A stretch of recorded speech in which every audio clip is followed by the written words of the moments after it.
Hello दोस्तों, आप सभी लोगों को पता ही है अभी मार्केट में क्या पैनिक का माहौल चल रहा है। और जब भी मार्केट में कोई भी गिरावट आती है तो सबसे बढ़िया किसके लिए मौका होता है? ट्रेडर के लिए तो मौका होता ही होता है, और सबसे बढ़िया मौका होता है इन्वेस्टर के लिए, क्योंकि जो अच्छे अच्छे स्टॉक हमें सस्ते प्राइस पे मिल जाता है। जब भी कोई स्टॉक ऐसे ऊपर भागता है तो कोई भी ये सोचता है कि काश मैंने जहाँ नीचे इसको बाय किया होता, आज हमें इतने रिटर्न मिल जाते। लेकिन जब वही स्टॉक नीचे गिर जाता है दोबारा, तो हमारी हिम्मत नहीं होती कि इसको हम कम प्राइस में खरीद सकें, क्योंकि हम लोग तब डर जाते हैं कि बाप रे इतना बड़ा स्टॉक क्यों गिर गया। लेकिन मैं आपको बताना चाहता हूँ, ये मार्केट है जहाँ पे ये छोटी मोटी गिरावट है इस हिसाब से, जिस हिसाब से मार्केट गिरी है। क्योंकि मार्केट ऐसा हुआ कि कम से कम 50% भी क्रैश हो चुकी है ये इंडियन मार्केट। अगर बात करें तो ये जो गिरावट है ये नॉर्मल गिरावट है, क्योंकि जो न्यू इन्वेस्टर हैं इस गिरावट को देख के घबरा जाते हैं, डर जाते हैं। लेकिन ये इन्वेस्टर के लिए सबसे बढ़िया मौका होता है जब मार्केट गिरती है कि जो अच्छे अच्छे स्टॉक हमें कम प्राइस में मिल जाते हैं। अगर हम बात करें तो अभी निफ्टी 50 में आपको पता ही है कि जैसे यूएस में अभी माहौल चल रहा है, उनके बैंक में लगातार डूबे जा रहे हैं, तो उसके कारण मार्केट 18,000 से ऊपर था, जो कि अभी 16,900 के आसपास ट्रेड कर रहा है। अगर बात करें हम दाउ जोन की, दाउ जोन में भी अभी अच्छी खासी गिरावट चल रही है।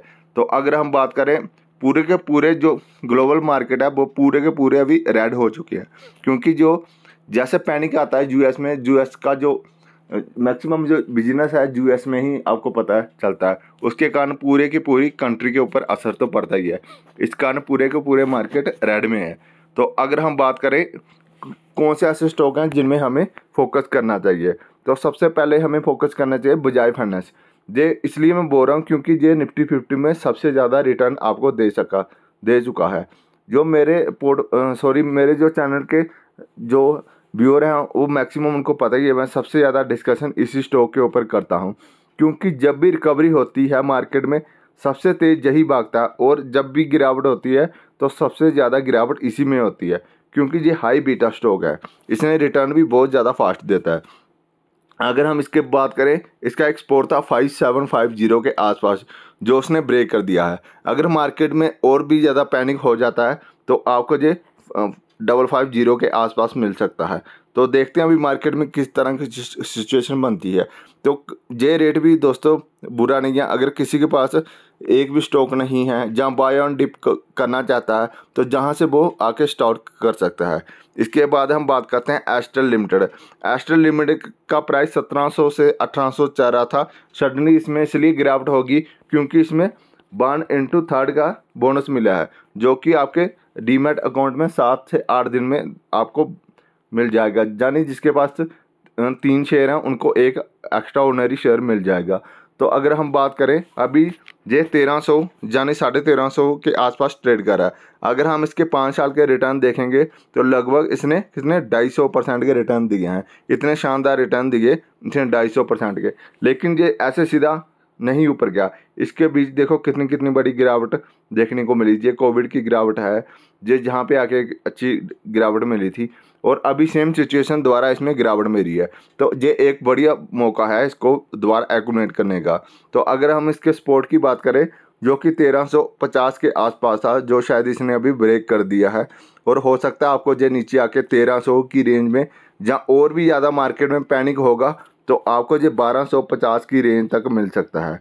अगर दोस्तों कोई इसमें बाय एंड डिप करना चाहता है, जहाँ किसी के पास एक भी स्टॉक नहीं है, तो ये बेस्ट प्राइस है इसको बाई करने का।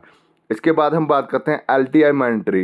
ये LTI माइंट्री दोस्तों एक मिड कैप की तरह भागता है, और इसका जो रिटर्न है बहुत ही शानदार रिटर्न दिए इसने। तो अगर मेरे को लग रहा है इसने LTI माइंट्री ने IT सेक्टर में सबसे फास्ट रिटर्न दिए हैं जो पिछले 5 साल में जितनी भी कंपनियां हैं, चाहे वो बड़ी बड़ी कंपनियां हैं, चाहे वो मिड कैप हैं, चाहे वो स्मॉल कैप हैं, क्योंकि इसकी जो रिटर्न है बहुत ही शानदार है। एक ब्रांड इसका L&T का है जो कि बहुत बढ़िया है, और माइंट्री के साथ इसने अभी मर्ज कर लिया है। तो अगर हम इसके सपोर्ट की बात करें, जो कि 4500 के आसपास मिल रहा है, ये बहुत ही बढ़िया मौका मिल रहा है इसको बाई करने का। अगर इसको इसने ब्रेक कर दिया तो आपको ये 4300 के आसपास मिल सकता है, जो कि इसका सपोर्ट जहाँ पे बनता है। अगर और भी ज़्यादा पैनिक होगी तो ये मिलेगा आपको 4250 के आसपास। तो ये बढ़िया मौका है क्योंकि इसके रिजल्ट है वो भी अच्छे आए थे। एक वन टाइम इसका एक्सपेंसेस हुआ था जो कि इसकी जो स्टेटमेंट है उसमें हमें दिखाया था इन्होंने। इसके बाद अब बात करते हैं Avenue supermart and D mart. इसमें आज लगभग 1.5% का जंप था। जो Avenue and supermart D mart है, इसके अगर हम 5 साल के रिटर्न देखेंगे 164% के रिटर्न है। इसकी वैल्यूएशन थोड़ी हाई है क्योंकि ये सेक्टर ही ऐसा है, पूरे के पूरे सेक्टर की वैल्यूएशन हाई है क्योंकि ये रिटेल सेक्टर है और रिटेल सेक्टर ऐसा सेक्टर है जो कि हमेशा चलता रहता है, चाहे कोई भी स्थिति आ जाए। खाने पीने का जो सामान है वो कभी भी लोग खाना पीना नहीं छोड़ते। हो सकता है लोग ये सोचें कि अभी मार्केट में पैनिक चल रहा है, हमारे जो खर्चे हैं वो ज़्यादा बढ़ रहे हैं, आप मोबाइल लेना ड्रॉप कर दो, गाड़ी लेना ड्रॉप कर दो, लेकिन आप खाना पीना कभी भी ड्रॉप नहीं कर सकते। और ऐसे ही रिटेल सेक्टर में है जो डी मार्ट का ऐसा काम है जो आपको 12 महीने चलते हुए मिलेगा, यह सीजनल वर्क नहीं है। अगर इसका हम स्पोर्ट की बात करें जो कि एक 3300 के आसपास बन रहा था, वहाँ से इसने टच करके ऊपर की तरफ अभी इसने चलना स्टार्ट कर दिया है। तो अगर आपको दोबारा कोई इसमें मौका मिलता आप इसमें बाय एंड डिप कर सकते हैं। बढ़िया स्टॉक है, आने वाले टाइम में आपको बहुत ही शानदार रिटर्न दे सकता है। इसके बाद हम बात करते हैं TCS, IT सेक्टर का दिग्गज स्टॉक। अगर किसी को सबसे सेफ स्टॉक में जाना है तो सबसे सेफ स्टॉक और अच्छा स्टॉक IT सेक्टर में यही TCS है। अगर हम इसको देखें तो इसके 5 साल के 125% के रिटर्न हैं। ये रिटर्न आपको बेशक कम दिख रहे हैं लेकिन इसकी मार्केट कैप देखना 12-13 लाख करोड़ की है, जो कि बहुत बड़ी मार्केट कैप होती है। रिलायंस के बाद इसी की मार्केट कैप है और कुछ लोग तो बोलते हैं कि इसकी मार्केट कैप जितनी पूरी पाकिस्तान की GD रेशो है उसके जितनी इसकी मार्केट कैप है। तो अगर हम बात करें इसके जो स्पोर्ट था वो लगभग 3200 के आसपास था जो इसने ब्रेक कर दिया है। अगर मार्केट में और भी ज़्यादा पैनिक होगी तो आपको ये कहाँ 3100 या 3000 की रेंज में ये मिल सकता है। तो बेस्ट मौका है इसको भी हमें एक्यूमुलेट करने का। उसके बाद हम बात करते हैं इन्फोसिस।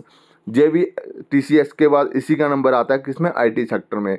तो IT सेक्टर में सबसे ज़्यादा अभी मौका इसलिए मिला है क्योंकि जो मैक्सिमम इंडियन जो IT सेक्टर वो कामकाज कहाँ करती है, US में। और जो US में इनका कामकाज तो है लेकिन मैक्सिमम इनका जो रेवेन्यू आता है वो कहाँ से आता है, फाइनेंशियल सर्विस में।